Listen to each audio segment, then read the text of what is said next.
Okay, so this is a long-expected talk for me, and it's an opportunity and a great honor for us to have you here on our stage. And I know that this is LinkedIn's first appearance in Turkey on a stage, I guess, as far as I know, right?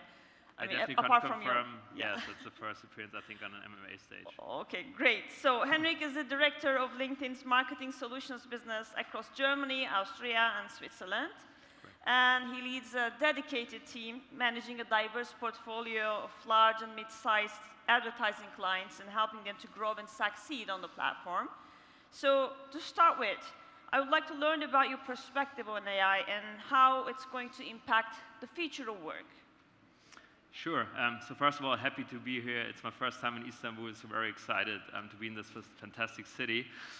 So yeah, it's a big question. What's my perspective on AI?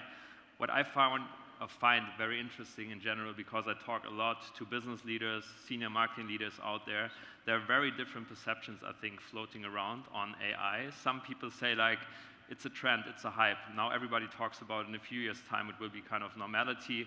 Other people say, like, it's the biggest technological transformation we've ever seen in humanity.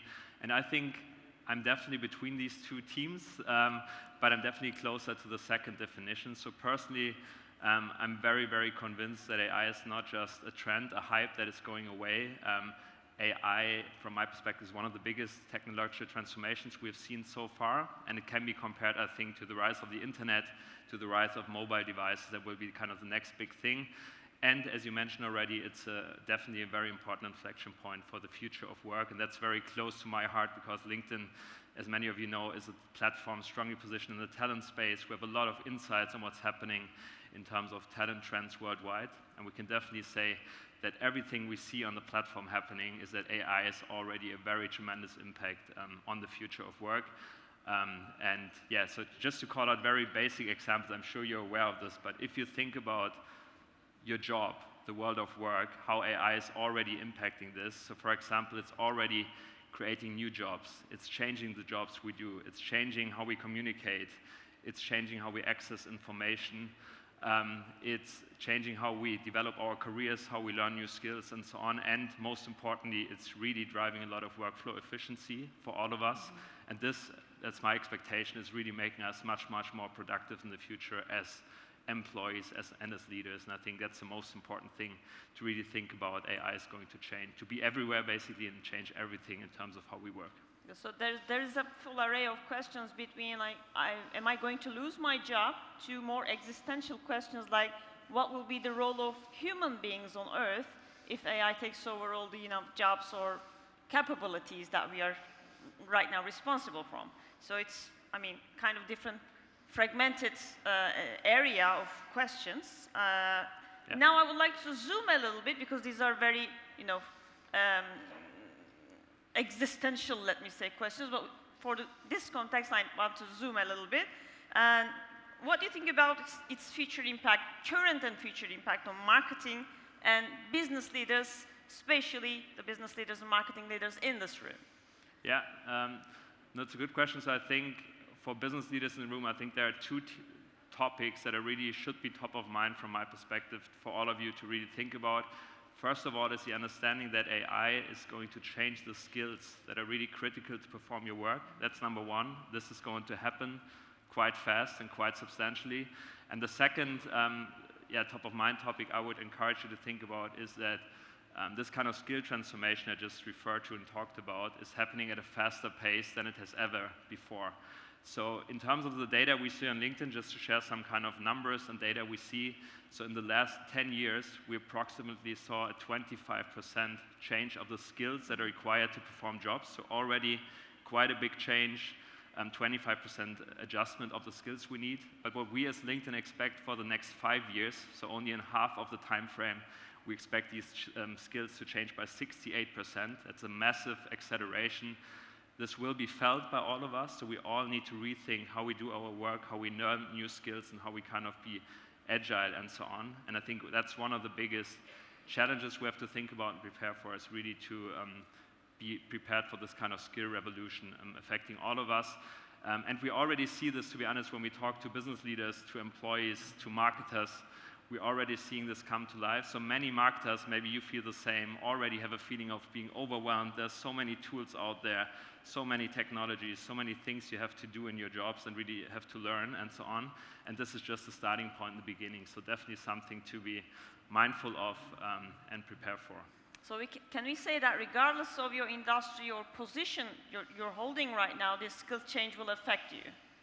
Yes, I would say, I mean, there might be some exceptions in very kind of, in spaces that are very far away from what we are doing here, I think, but definitely in marketers, I think, are one of the professions and one of the functions in business which will see the strongest impact from AI, because it basically affects everything we do.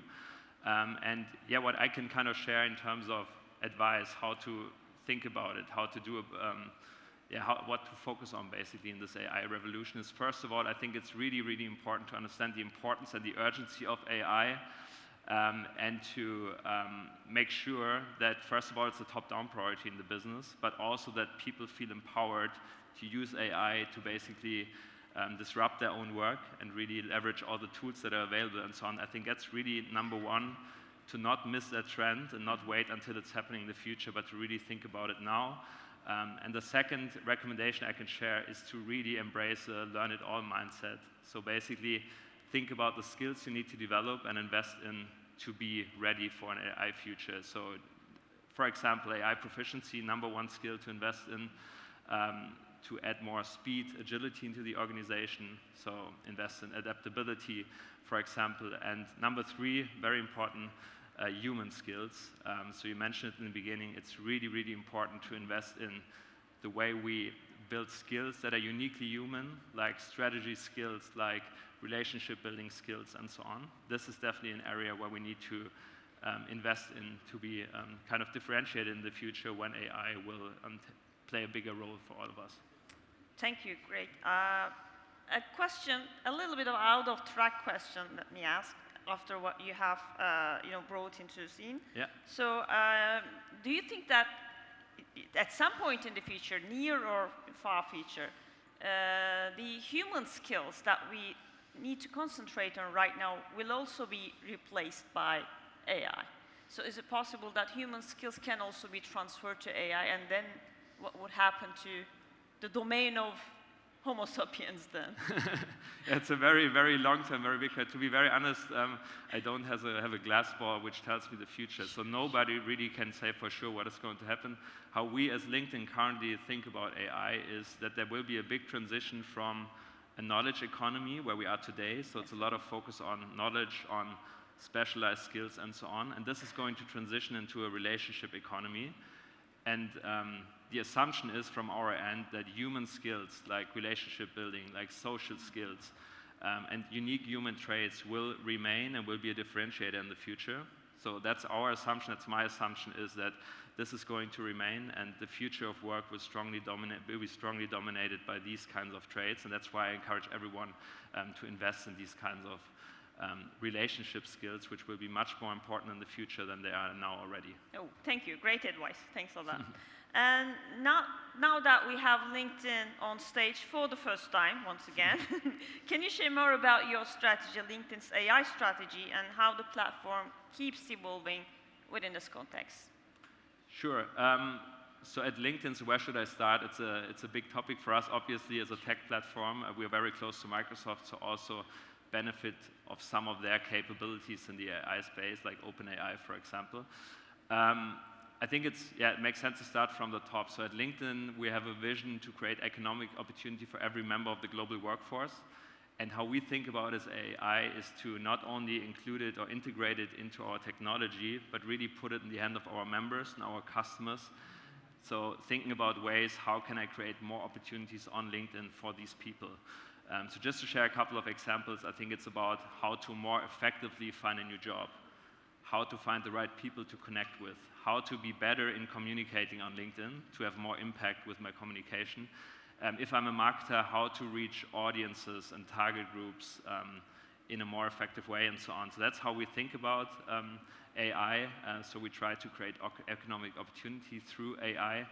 And I think there are plenty of different areas which I could talk about. So maybe I just share a few examples so that you can kind of understand what we're working on. So first of all, from a member perspective, how you kind of show up on LinkedIn. The most basic thing we offer is on your profile, for example, we help you write an About Me summary. So based on your experiences, based on all your skills, everything you've done in your career, LinkedIn can help you to put together the summary. It's a very simple function, but an important one because many people have a hard time to sell themselves very effectively, and LinkedIn can kind of consult you in that. If you're looking for a new job on the platform, we assist our members in finding the right job offers, preparing for interviews, writing CVs, and so on. So that's a very important investment area. And we've also recently introduced a hiring assistant, which, for example, supports companies in hiring the right talent. So a big problem we try to solve is that, I don't know if anybody here is in talent acquisition, tries to hire a lot of people, but a big aspect of that role at the moment is administrative work. You have to write job descriptions, you have to screen thousands of different kind of applications and so on. And our intention is to really make this work much easier, much more effective by automating all of this work so that kind of talent acquisition professionals can be more focused on shaping the candidate experience, talking to high quality talent and so on. So that's a big area of investment for us, is to really make the hiring experience more streamlined and much easier than it is today. And yeah, the final topic I can talk about as an example is marketing, because I assume there are many marketers in the room. Yeah. So from a marketing perspective, I don't know if you've tried it. We have a solution called LinkedIn Accelerate. It's basically available in our campaign manager solution.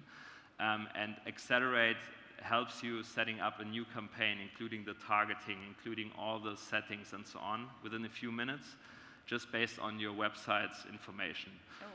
So what you basically do is you put in a URL, you say, I want to promote this offering, please prepare a campaign for me. And what LinkedIn will do is basically marry the content and the information on the website with our own data, and then set up a campaign, including the targeting, including the bidding, and so on. But what is really important here, and that's how I actually think about AI, the marketer remains in control. So we would not just start this campaign and launch it in a black box, but basically we propose a campaign setup, send it to the marketer, and the marketer can decide, I want to make some adjustments, I want to add some new target groups based on my learnings and so on.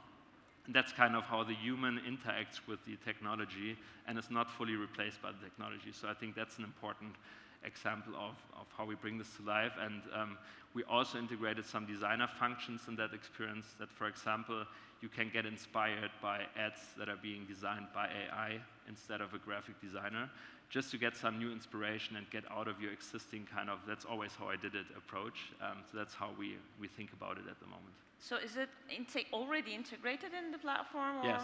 So Accelerate launched, I think, a year ago with the beta, and is now fully globally available since October, I think, this year. Okay, great. So one last question about this talent acquisition, which is a quite important topic, I think, that all of our guests will agree on. Because there's the shrink in this pool of talent in any part of the world, basically.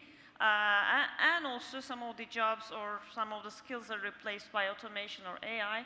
So we have to figure out which talent, which jobs or which skills should still be handled by human beings, and where to find those, equipped with those skills, basically. So LinkedIn is the platform, as far as I experience right now, to meet with this people that I would require for my business to flourish, which is from a very,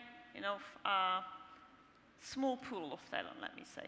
So is it possible for me to construct my calls or my posts in such a way that attracts these people that I am in search for, let me say? So when you say post, like you talk about your organic communication you have on the platform, your thought leadership, basically? Or? So depending on the tools that you use, the AI that runs, could you please elaborate a little bit on that? So how do I meet the people there that I want to meet exactly? So how do you, make sure of that? Yeah, I think in general, I think it's a very important question when you design your organic strategy, which is kind of the content you publish, for example, on your company page, on your personal page, and so on, to really think about what is the right target group for that messaging. Based on kind of my experience and practice, it's a very simple thing, but many people, many organizations don't get this right because they mainly focus on I write my organic messaging because that's what I care about as a company, but they don't really care about what is important for the target group and the member I want to reach. And in this case, it's really important to identify the people, the personas basically you want to target with your communication. Then to write it appropriately, you can definitely use AI to strengthen that messaging. But what is equally important, I think, is to also advertise to the right target groups, because what we see a lot when we do, for example, analysis on followers, on executive profiles, and so on, is that the majority of followers are often the own employees and colleagues and the competitors. So these are the the first two important groups in terms of who I reach with my communication, and that's normally not who you want to reach with this kind of communication. Yes. And that's why, I think targeting the right audiences and really scaling your messaging more broadly, I think that's really, really important to communicate to the right people who then will hopefully become followers for you. Okay, thank you very much. And since we run out of time, do you have some final remarks for the audience? Some final remarks. So I want to end with a very positive statement, because I know when we think about AI, especially in the future of work context, which affects us as individuals, it's sometimes a bit scary. As I said, there's a lot of change, a lot is happening around us, but I think personally it's also a future to be excited about. AI will make all of us more productive, more effective in the work we do. I think it will make our jobs much more fulfilling, because I assume all of us consider some elements of our job as very boring, as very administrative, always the same thing. And this is going to change, because many of these topics will move away, be automated. And I think the most exciting thing, the future, I think, of work will be more human-centric, more focused on, as I mentioned a couple of times, human relationships, social skills, and so on. And that's what I'm personally really excited about. And that's why I want to end it with a more positive note here. Thank you very much for that. We need that. Thank you. Ladies and gentlemen, Henrik, Ihlo, thank you very much. Please join me. Thank you. Thank you again. Thanks a lot.